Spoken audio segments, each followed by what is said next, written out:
Hello everyone and welcome to Flickering Myth TV, an extension of the website flickeringmyth.com. My name is EJ Marino and today we are diving into a brand new movie review. Yes, we are talking about the film The Lovebirds.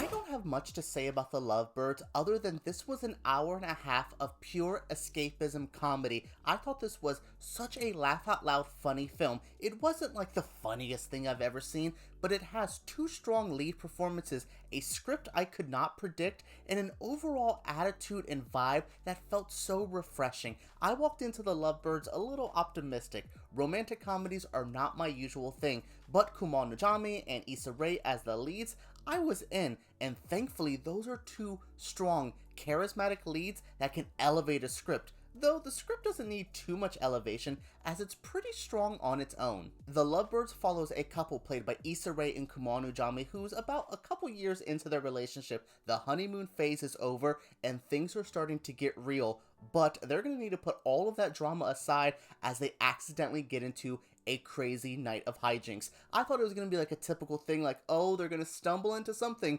They stumbled into something crazy in this film. It kept adding layers that I would never expect. I was just like, oh, and here's the stereotypical, oh, they're going this route. I really enjoyed what they had to do here, so especially from director Michael Showalter, who I know from like Wet Hot American Summer. He's done a lot of comedy films. He did something really good here. He like refreshed the rom-com whole subgenre, though there is a rise of what I've called elevated comedies. I know, what a term, but these like kind of more comedic films, especially romantic comedies that have an extra layer to it. I go all the way back to the movie Date Night, and then you have Tag, Game Night, The Spy Who Dumped Me, and now you have The Lovebirds as these romantic comedies that need to add an extra little oomph to it. And I think this one has the perfect amount of like, oh wow, I really liked the added flair with some of the more comedic moments, the weird Illuminati scene that they have, the way the police are characters in this film as well, and how they have weird interactions with them. I overall really like the detours they took in this film to avoid being a typical rom-com, especially now that we have like what I call these elevated rom-coms. They said, okay, how do we stand out among the pack? And they did. Something I enjoyed about this film is as our couple went throughout their night, they kept meeting interesting characters. You had that weird Illuminati stuff, you had the senators, you had the police officers, you had the weird frat bros. Every time they would meet somebody new, I was just like, what a fun character, and I enjoyed that they weren't some massive A-list celebrity that was a distraction. There was a movie a couple years ago called Date Night with Steve Carell and Tina Fey, which I really enjoyed. I thought it was funny, but every time they would run into somebody new, it was this big celebrity and it got distracting. Now, I do think The Lovebirds needed an extra name or two to kind of give it that like, ooh, I'm definitely gonna watch it. I like Anna Camp from the Pitch Perfect movies, but she's not gonna get me to click on a movie. Same thing with our lead stars. I love Issa Rae in Secure. I saw the photograph that I reviewed kindly, and Kumail Nanjiani is awesome. I'm excited to see what he does in the Eternals, but I think this movie needed an extra little bit of star power. Maybe that one supporting actor that's like, oh my goodness, they're in this? Like in, let's say, Allison Janney or Sam Rockwell, Christoph Waltz, I don't know, some weird name to get you to go, oh, they're in this? Let's check it out. Maybe they could have played a drug dealer, one of the senators, or the weird Illuminati people we meet. Just that extra name would have been nice,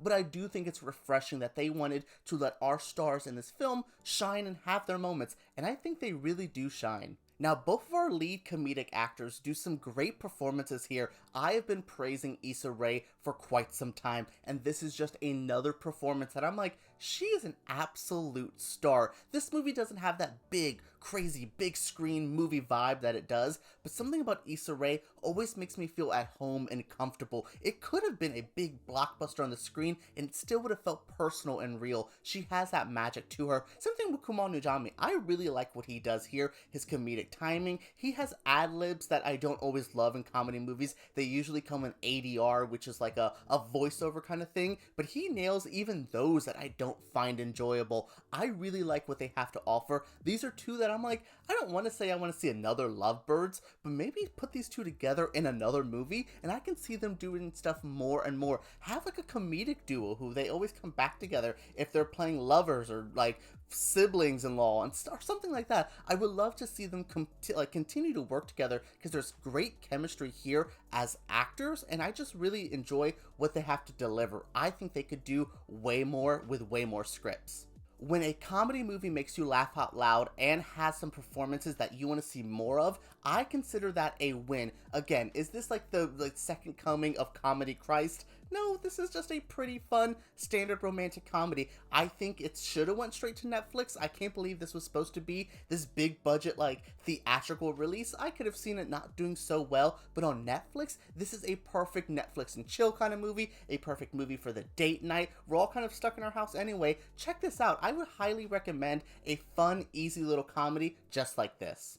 Alright everyone, that was it for my review of The Lovebirds. What do you guys think of this review? What do you guys think of this movie? Are you going to be checking it out? Look, I would say check it out for the beautiful Issa Rae alone, and then you'll be there for some fun comedy. There's this bit at like the middle with a horse and some like bacon grease. Oh my god, I was like legit tense and laughing. It was so good. Alright everyone, let me know what you think in the comments down below. Subscribe to Flickering Myth for videos like this every single week, and give us a thumbs up if you did enjoy this video. Alright everyone, let's talk about The Lovebirds, and hell, let's talk about rom-coms down below.